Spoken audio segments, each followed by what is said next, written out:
Magandang araw mga kaibigan. Bigyan natin ngayon ng reaksyon itong latest post ni Sir Jay Sonza. Posted 3 hours ago. Basahin ko ang kanyang post. Seriously? Question mark. Is this Manila District 3 representative stupid? Is he naive or simply ignoramus? He's referring to Congressman Joel Chua, yung chairman ng Committee on Good Government and Public Accountability na nag-iimbestiga kay BP Sara. Dagdag pa niya. O talaga lang tanga o tangi o wala lang talagang alam sa buhay? Question mark. Sa amin, ang tawag sa mga taong ganito ay walang karapatang mabuhay at walang silbi sa lipunang ginagalawan natin. Kahit barangay tanod, island police, hindi uubra itong mamang ito. Inutil ang tawag ng mga tambay sa ganitong klasing mama. Unbelievable. Bakit? Unbelievable. Ito, merong post. PSA asked to verify records of 677 Office of the Vice President Confidential Fund recipients. So, mayroong initiative ang Committee on Good Government and Public Accountability, chaired by Congressman Joel Chua, nag-communicate sila sa Philippine Statistics Authority na i-verify kung totoo nga yung identity ng 677 agents na nakatanggap ng confidential funds galing sa Office of the Vice President. Okay, so isingit lang natin dito yung unqualified opinion o clean report ng COA na ang Office of the Vice President for calendar year 2023 walang anomalya, malinis. Bakit hindi ito pinag-uusapan sa social media, sa mainstream media? Bakit hindi ito pinagtutuunan ng pansin ng mga kongresista na malinis ang paggastos ng OBP sa pondo na natanggap niya for the whole year of 2023? So, ang question na lang ngayon, yung 2022, yung 125 million pesos confidential funds galing sa Office of the President, i-transfer sa Office of the Vice President. Yun na lang ang question. Na hindi pa naman final yung findings ng COA. Mayroon pang palugit hanggang February of 2025 na mag-submit ng mga kaukulang dokumento ang Office of the Vice President. Paano kung after February of 2022, magsabi ang COA na okay na, clear na, unqualified na, no more notice of disallowance? O ano ngayon? Itong Committee on Good Government, pinapangunahan nila yung trabaho ng COA. So, yun po. Wala namang problema yung mag-imbestiga para sa good government. Lahat may gusto ng lahat ng Pilipino ng good government. So, okay. Imbestiga ng Office of the Vice President. Kaya lang, bakit OBP lang? Bakit hindi nyo simulan sa Pangulo na mas malaki naman yung confidential funds ng Pangulo? 4-something billion. Bakit ang OBP lang? Anyway, balik tayo dito sa issue. Ano ang implication nito? Sabi ni Professor Malutikia, pag pinapakialaman daw yan, yung mga confidential agents, inilalagay natin sa peligro ang seguridad ng ating bansa.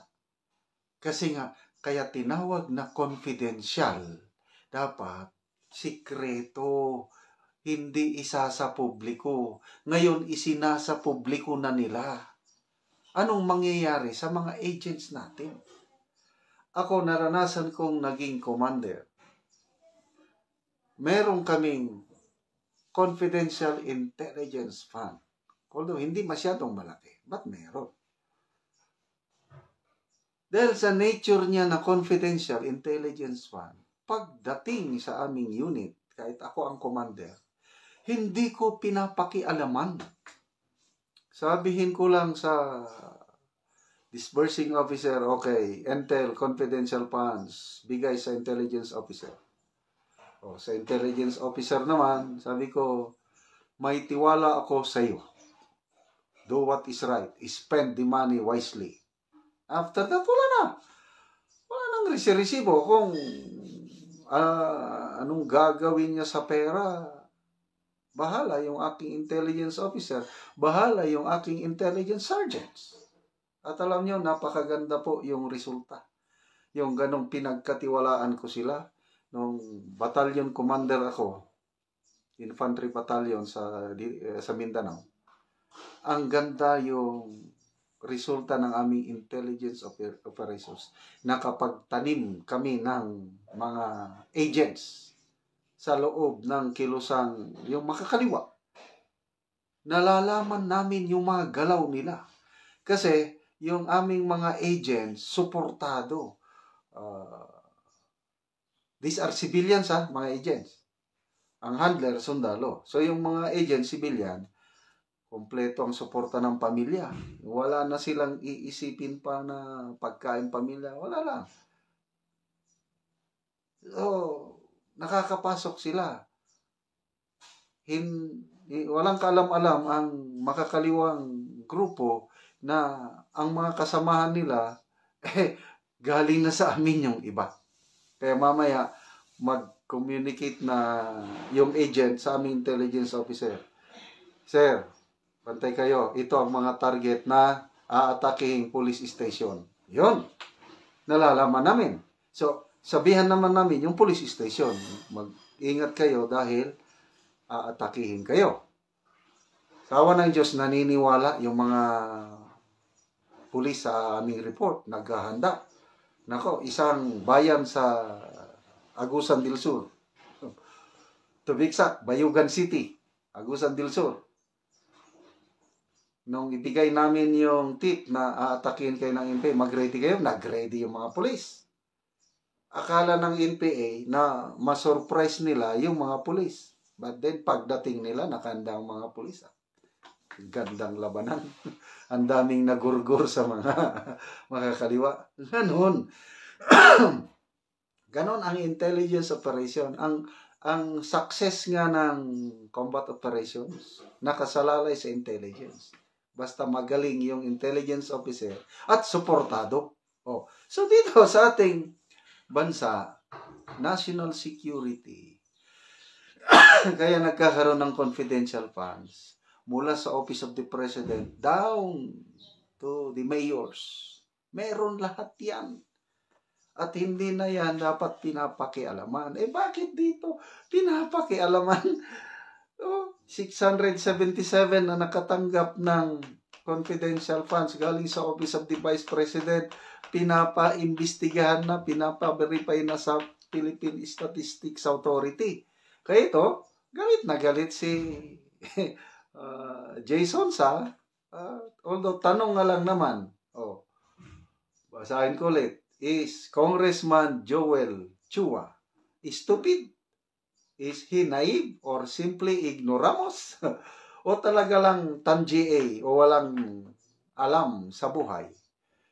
Sa amin, ang tawag sa mga taong ganito ay walang karapatang mabuhay. Okay, magbasa pala tayo sa mga comments. Sabi ni Lynn Lacerma, it only shows that communist NPA groups are within their circle now. Nasa loob na. Redem aduna. Sabi niya, nakakasawa na sila. Umay na ang taong bayan. Umay, nakakasawa na. Fly Abiari. Dapat kilalanin din ang kanyang nationality sa PSA kung tunay nga siyang Pilipino. Something like that. Ay, nako. Arkidin. Nagsalita ng alam niyang mali. Wala silang pakialam kung tawanan ng tao. Hanap buhay nila ang suhulan. Nakakahiya. Soha Tabaw. Sabi niya, di pa rin talaga alam anong ibig sabihin ng confidential, no? Inaalam pa rin saan napunta ang fan. Ba't hindi COA kalambingan ninyo? Di nila magawa kasi ang agenda talaga is to impeach the BP. Gabaan mong tanan. Okay, so anong sagot ninyo doon sa tanong ni Mr. Jason sa tanga ba o walang alam sa buhay? Kayo na po ang humusga.